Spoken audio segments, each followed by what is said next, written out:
நான் வந்து காஃபி காதலன் தான். பெசன்ட் நகரில் இன்னொரு கடை இருக்குது, அங்கே நின்று தான் நாங்கள் குடிப்போம். அது எனக்கு என்ன தருதுன்னா, பிரமாதமான உரையாடல்களை தருது. ரொம்ப அந்த உரையாடலை ஒரு காஃபி கப்புனால மேல் எடுத்துகிட்டு போயிட முடியும், வேறு எங்கேயோ கொண்டு போக முடியும். அப்போது ஒரு நண்பர்களோட சேர்ந்து இருக்கும்போது நான் எப்படி சொல்லுவேனே, நாயகன் படத்தில் வந்து சின்ன வேலு நாயக்கர்கிட்ட சின்ன ஜனகராஜ் கேட்பார், நீ வீட்டிலேருந்து ஏன் ஓடி வந்துட்ட, பரீட்சையில் ஃபெயில் ஆகிட்டியா, காசு தட்டிட்டியா, யாரோடய சண்டை போயிட்டியான்னு, ஒருத்தரை கொலை பண்ணிட்டேன் அப்படின்னு சொல்லி அந்த கப்பை இப்படி பிடிச்சிட்டு காஃபி குடிப்பார் சின்ன வேலு நாயக்கர்.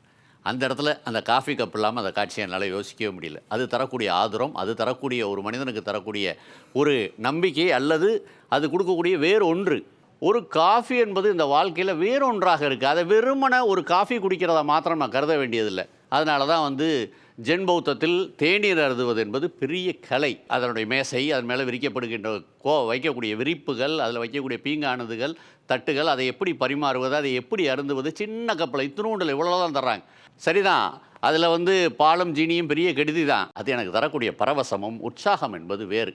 நான் ஒரு தேநீரையும் காப்பியையும் வெறுமனை அதை தேநீராகவும் காப்பியாகவும் பார்ப்பதில்லை. அதற்கு மேலான ஒன்றாகத்தான் பார்க்குறேன். அது ஒரு ஆன்மீக அனுபவம் தான் என்னை பொறுத்தவரை.